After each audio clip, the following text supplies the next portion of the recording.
Right, then perfect. Welcome to Godot Unscripted, a podcast on the Godot ecosystem. Today on the podcast, we have Andrea and Chiara, a brother sister dream game team who have been making games since 2017. Last year, they released their first commercial game on Steam. Looking up, I see only a ceiling. It sold over 50,000 copies, and last month, the DLC, The Relapse, was released and is currently sitting at 99% positive reviews on Steam. Welcome, guys. How are you? Hi, welcome. Hi, Hello hi. everyone. Hi. Thank you for the introduction. That Yeah. is perfect. How about you guys give us a small introduction of who you are first? Of course. Okay, hello everyone again. I'm Andrea, also known as the Silver978 online, and I of course passionate to video games, and I also like to create them. I have a degree in computer science, but I always wanted to try game engines, application, programming, etc. And I like psychological horror games.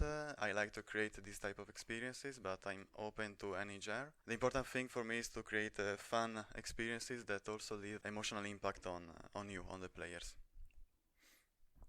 It is my mantra on video games. Amazing. Nice. Thank you so much. And what about you, Chiara? Hi, I'm Chiara, known as Saineko, and yeah, I like art in general, studying art. I like also drawing, and I just got my degree in like Oriental languages and cultures, and yeah, That's so cool. particularly What? like yeah. Yeah, in particular, like Japanese. I studied Japanese language, and yeah, I am the artist of looking up. I see only a ceiling, and yeah, that's it. And I also like playing video games, of course. Yeah. Perfect. Thank you so much. Guys, I'm super excited to have you here today. Same. Same, And I same for have, us. I love to hear that. What inspired you to get into games and start creating them? Now, this time, let's turn it around. Chiara, how about you tell us first? Oh my God, what inspired? It's a nice question because, well, I think like since I was little, our father played with us games like Green Fandango, Sanitarium, like point and click adventures games, and I really, really like the style, the artistic part, and how like each game have their own personality. So I think that this is like, I don't know, I was like fascinated about that, and I said, oh my God, I want to make something like this but with my art. So yeah, that's why we started going this way. Is that true, Andrea? What about your side?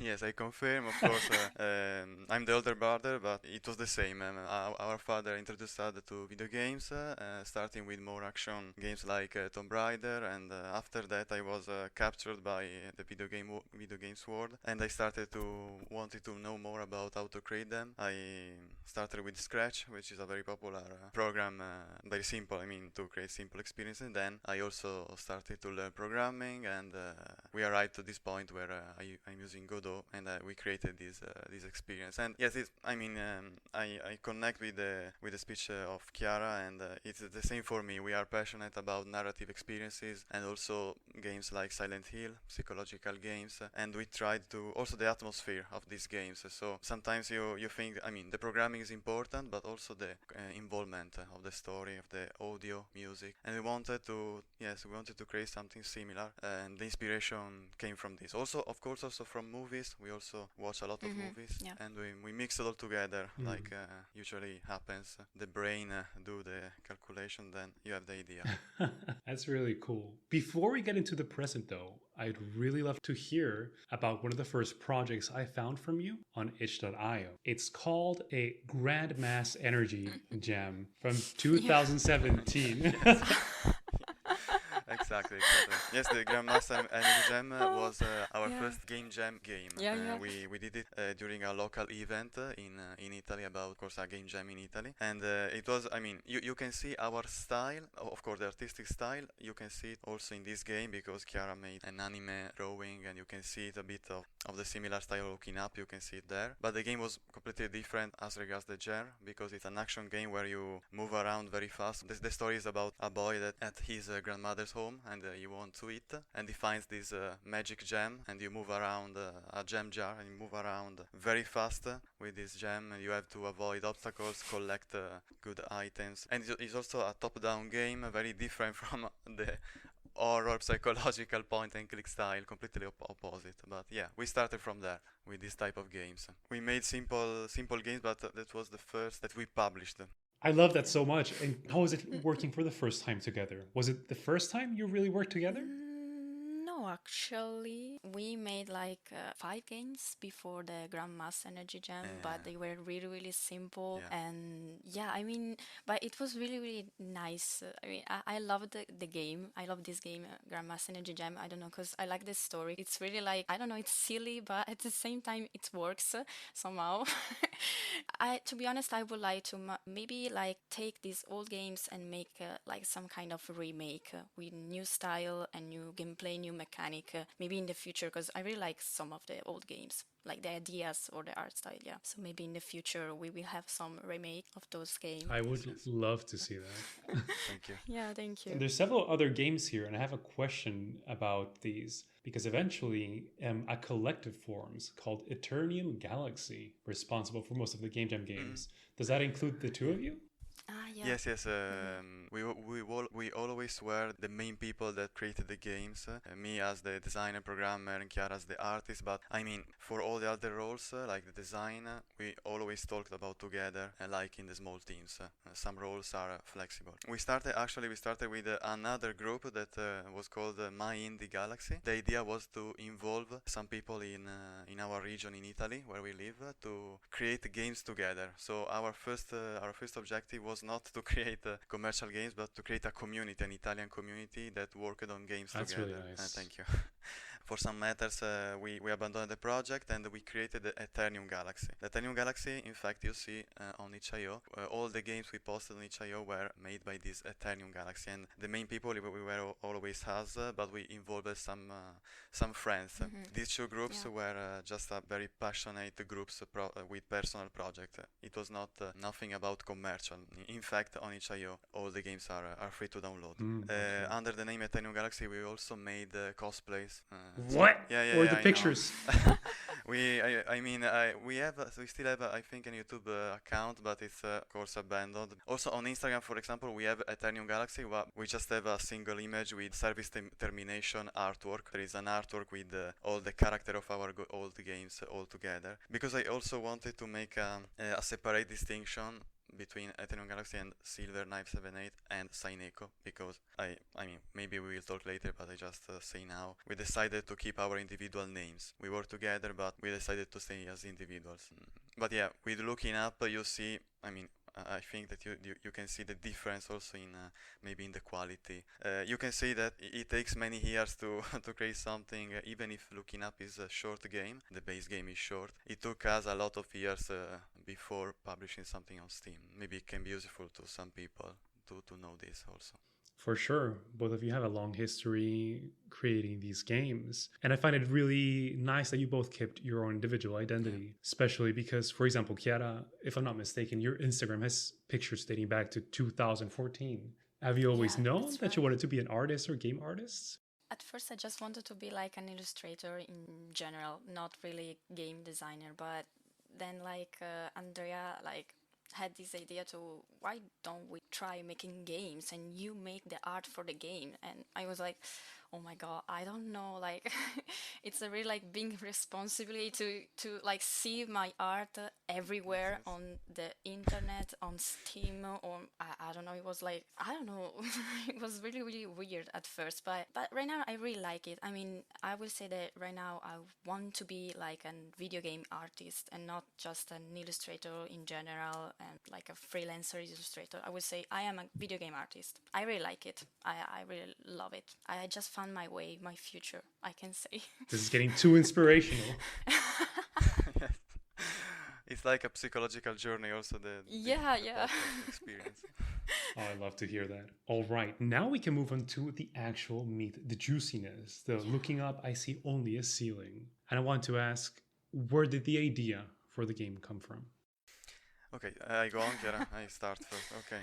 Yeah, you Okay, go. as I said before, even if Looking Up still is a very simple game with a minimalist style and a short playtime, I mean the base game and later the DLC is longer. I mean, we spent a lot of time in brainstorming ideas.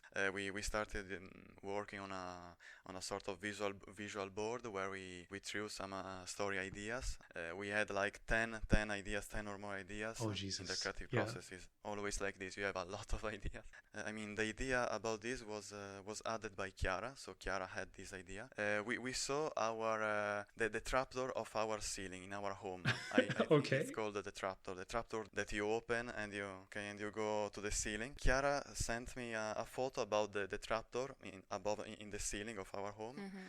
and we said Yeah. we need to focus the game on this ceiling, on a girl that yes, wakes up in her home, yeah, yeah, and then Mm-hmm. she goes up in the attic in the ceiling. This was the first premise, and then we mixed it with the horror aspect, and then we had this twist about adding our personal experience, because the game is about study, about university in general, exams, and we made it during our final. I mean my final years of the masters, and Chiara was studying, also studying university, Yeah.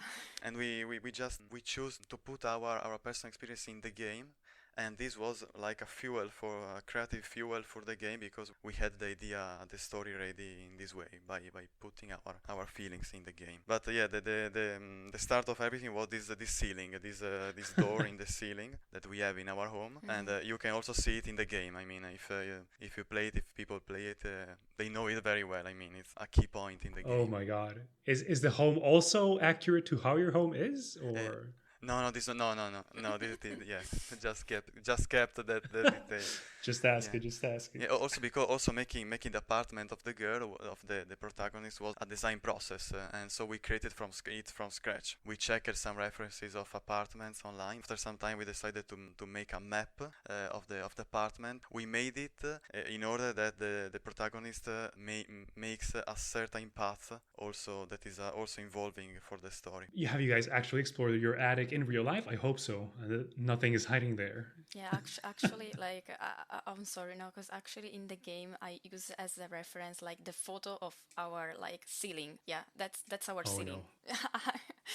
Yeah, it's the No, reference. fortunately, Yeah. yes, it's not so traumatic. Like the game is a normal attic for us, but maybe tomorrow I will wake up and I go in the attic and we find the game's attic It's instead. totally different. Yeah. Spooky. But I Yeah. want to especially highlight that there's a lot of personal experience in this game. Hmm. I watched the playthrough from Manly Badass Hero, and I got to see really, and I saw you guys in the comments as well there, and I got to see Yes, as Yeah. well. I was we and when we saw the video about from Manly, we exploded of joy, of course, and Yeah.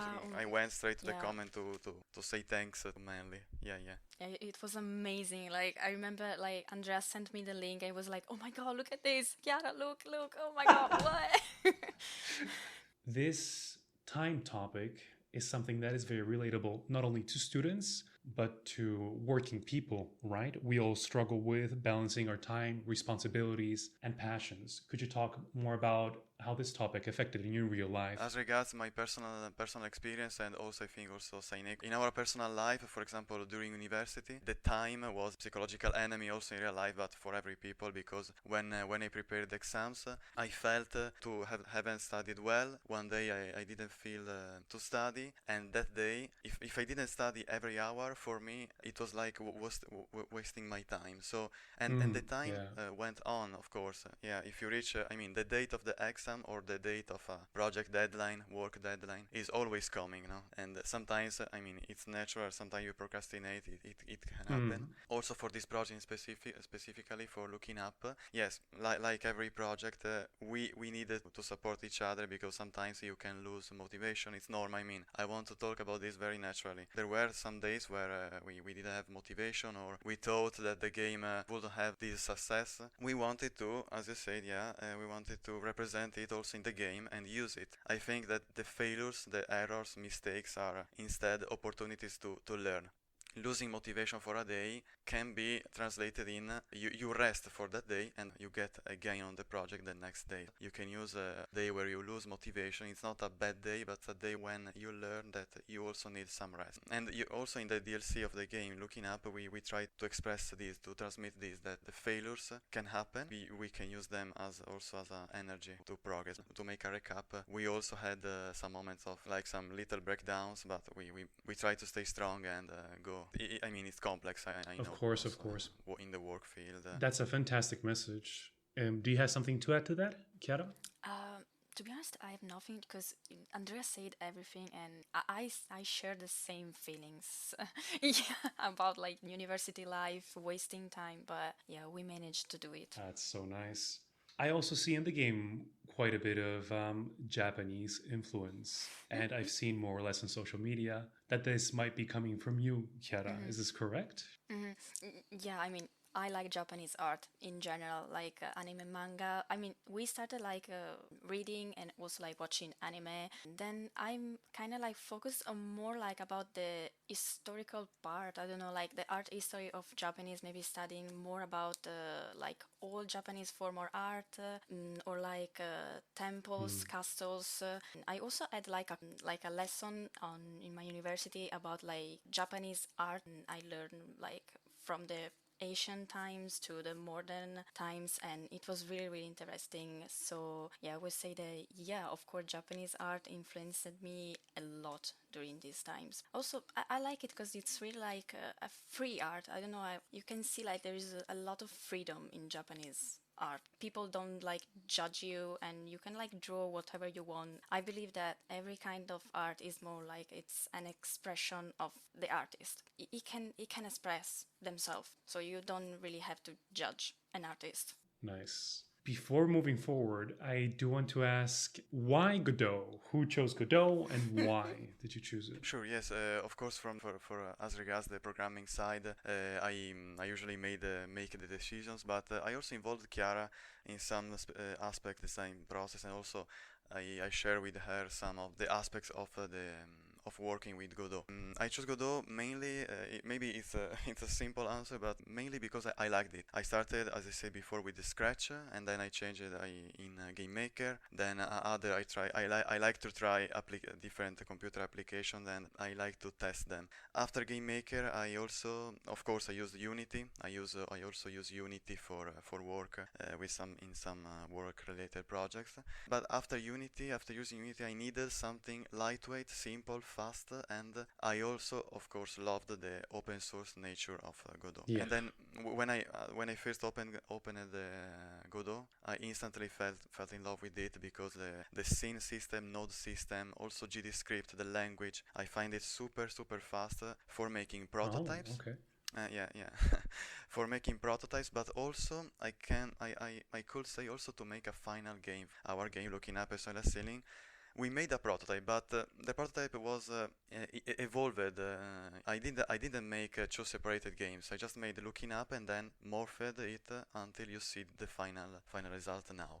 In the same project, I mean, the same Godot project. I didn't change the project. Just to say how fast with Godot you can prototype a game and also gradually move towards the production version. All in Godot. Another detail that I liked about Godot is of course the community. Yes.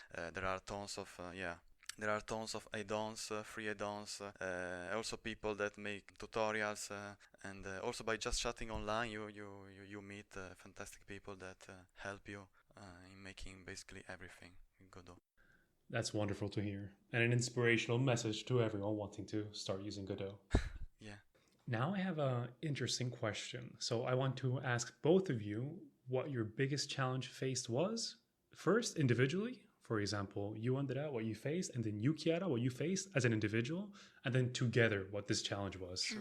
So Chiara, you can begin if you want. Oh my god, biggest challenge for me, like to manage like my university life and my like video game artist life. I would say that because I need to have sometimes to study because, of course, I have to study because I have exams Mm. and I want also to like do a good job in this exam. But at the same time, I want to focus more on new projects, new video game. I want to make new games. Nice, that's nice. that's like that's it. That's really simple. But I think like this is my biggest challenge to like have time for my personal life and also for like my video game life. But I think that also for Andrea is the Yeah, same yeah. because For me, it's basically the same because when we made Looking Up as a Ceiling, as I said before, I was finishing my studies and I connected our previous discussion. I think that our biggest challenge was also my personal and also I think both of us was to manage study life and other life activities. I mean, and reserve some time also to go on with the project. I also want to mention that we always were separated as regards the location. We were distant. We were far away because we studied in different part of Italy, and so we made Looking Up online using some systems. Of course, we also met in real life Oh, sometimes, but yeah, okay. the that's main true. part Yeah. was working online, and maybe this helped a bit because we talked about the ideas of the game also during our some bit of maybe during the break between lessons by Mm-hmm. sharing a chat message. This biggest challenge was also a bit mitigated by the fact that we were constantly online connected and we shared bits of Mm-hmm. ideas Yeah. here and there, and then maybe we did some calls to make a recap. But I think yes, the biggest challenge was this one because we are passionate. We have the passion of the game, creating games. So for us, it's not a bad thing to work on the game. So maybe the challenge Hmm. was reserving the time, basically. Yeah. Nice. That's really beautiful. You mentioned earlier that there were periods that you were in this breakdown phase. Could you shed a little bit more light on how that was and how you supported each other? As I said, I think every people, also students, people that work in a job, you have some days where you don't want to work on your project or you lose motivation. For example, there were some days where we didn't know how to go on with the story or we didn't know how to fill a gap in the game design. There were some moments where, from a programming side, I didn't know how to manage a specific structure with the code. I didn't know Yeah, how I've to been make there. this. Okay, yeah. In fact, I say it because I knew that it's a shared feeling. And yes, I remember also, and Mm-hmm. here, Yeah. just to also share another detail, Godot came in help. There were an aspect, I don't remember exactly, but there was an aspect of the game where I didn't find a smooth way to make it in code by myself, and I just used a pre-made node in Godot. And it saved my life. It streamlined the workflow in a moment. In a personal way, I mean the breakdown mainly as sad moments in life where you don't want to work in with the project. You maybe also start to a bit hate the project, Yeah. but Yeah. also always in a good way because you want to see it completed. But it's a long journey for anyone, of course, Mm-hmm. for everyone, also for us to bring a project into production and then on Steam. Thank you for that response. I'm wondering how your workflows were. So you were working together from different parts of Italy. How was the pipeline like? Chiara, did you also use Godot, for example, or did you mainly focus on art, on preparing it and sending it over? I do nothing about the programming. I know nothing about this. It's Yeah. okay. Like I like the I sincerity. Yes, yes. yeah. I mean, I see some things like Andrea showed me something, and I'm always like, it's amazing, but I don't understand it. That's So me with art. Don't worry about it. Same for me. Same for me. I don't know anything about. Yeah, I don't. mean the techniques. I just we talk about the ideas, but I don't know how Yeah.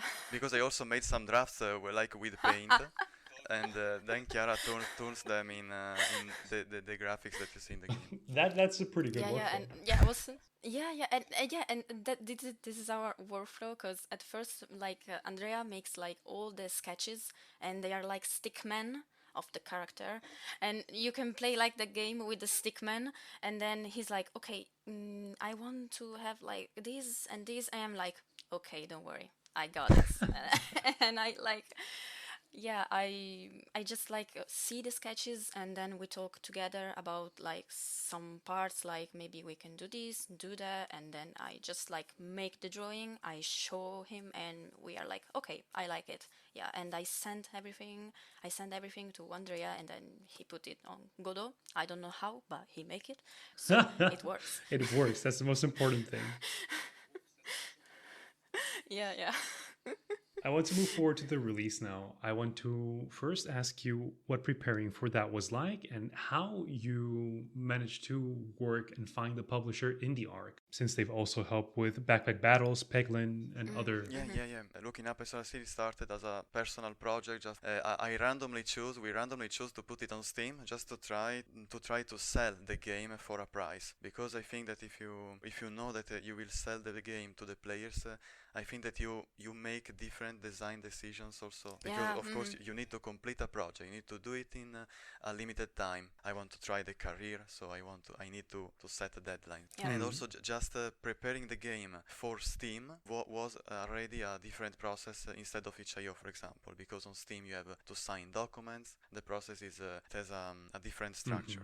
Yeah. Before meeting our publisher, we just made the Steam page with all the graphics and the text, etc. And we decided to participate to the Steam Next Fest. People know it's an event by Steam where you can publish, you can add your game with your demo. The game shouldn't be released yet. You just you need a demo and you participate to the Steam Next Fest. So we made a very quick demo of Looking Up, and it was a fun situation because the game was already short. I made a demo of about 5 minutes of gameplay. Yeah, because I couldn't spoil the story. Okay, making a demo of a narrative game is a bit yeah. And during when we participated in Steam Next Fest, we were contacted by IndieArc. It was a sequence of unexpected events. Our journey is like this. It started as a Godot project, and then we put it on Steam.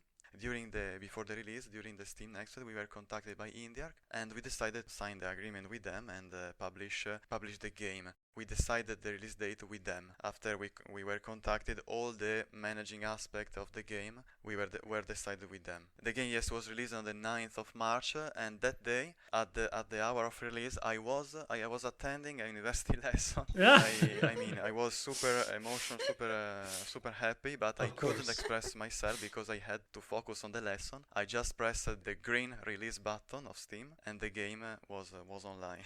Oh my god, no, just calling sick. What? Oh, that's crazy. And I imagine they also help with the localization, right? Since I see the game is in Chinese and Russian. They localized the game only in Chinese. After the release, we were contacted by a lot of amazing players that wanted to translate the game. And Russian was made by a player that after this contact became literally like a friend because he helped us to translate the DLC in Russian. That's fantastic. Chiara, what's your favorite thing about the game? The characters. The characters. Yeah, I will say the characters, because actually, like, the protagonist, it's based on myself. Also, the hairstyle and everything, yeah, it's based on myself. And yeah, also the calendar man is based on another person who really helped me during, like, breakdowns and things like that. And also, yeah, I don't know, the characters I really like. I just like them. They are precious to me. I want to protect them. Oh, yeah. That's so nice to hear. Andrea, what about you? What's your favorite part about the game? It could also be something in the code that nobody ever sees. Okay, sure. Okay, of course, the thing that I like about our game is mainly the atmosphere, the music, of course, also the characters, but just to say something different. Because I really like, I don't know why, but I like this psychological story that we try to express. As regards, for example, for the DLC, I usually imagine in my head the events and try to immerse myself in the story. So I like this part, the narrative part, of course. Of course, also the gameplay. Also another thing, the minimalism we wanted to put in the game, also in the UI, very simple, just some buttons, very linear. And as regards the code, I have to admit that I still need to optimize some things. Yeah, I like the structure that I made to change the images because of course I try to make it more reutilizable as possible to avoid redundancy of code, etc. Programmers, maybe we will understand. Developer, okay. Of course they will. Also you, I think. Yeah, a programmer. Not a good one, but I am. No, It's okay. No? don't say Don't that. say that. Okay. Appreciate. I won't. I'm not a programmer. No, I'm kidding. We are creative programmers. Yeah, exactly. Your DLC released last month and it's been doing quite well. And I'm wondering what's next for both of you. Are there any other projects in the works? What will you focus on in the next following weeks and months? Sure, of course, I just take the opportunity to, of course, say a big thank you to everyone that played the DLC, because also with the DLC we had an amazing feedback just 1 week later of the release. Yes, of course, we are already focused on a new video game, and we wanted to explore a new game mechanic. We want to change the game mechanic, not point and click, but different thing. Maybe you can move a character around. The most important, the thing that yes. So we will focus our energies on this for the next month. In fact, I can't wait to share something online. I will share, of course, some GIFs, some videos. But the most important thing that we want to keep is, of course, the art style of Chiara, and also the vibe of the game, the style, the atmosphere of the music, the soundtrack. Because I think that is like a key point of our productions to keep this psychological, atmospheric way to tell a story. Where was the music sourced from? We made it by ourselves. What? Okay, so, Crazy. Okay. Yeah. Also sound effects in the game. Some of them, yeah. In the DLC you can. Yeah, we recorded like things in our house. Yeah, exactly. Yeah. Also, with the mobile phone, the base game was like this because we did everything in our. It was everything homemade. I mean, we try to make it more qualitative, with high quality as possible, but it was very homemade. The soundtrack were made with a program in my computer. They are very simple because they are atmospheric. You just hit some notes and you can make these very immersive paths, very immersive soundtrack. Nice. What program is that? Logic Pro, because I am in the Apple, as I say, I'm in the Apple ecosystem. Maybe something that people we don't like, but I find myself good in this, and it's Logic Pro music production program. I mean, if it works, right? Absolutely, I agree. Yeah. Exactly. Any future game ideas already? Yeah, we have like a project we are working on. We have some sketches. New. Exactly, we have a brainstorming ready.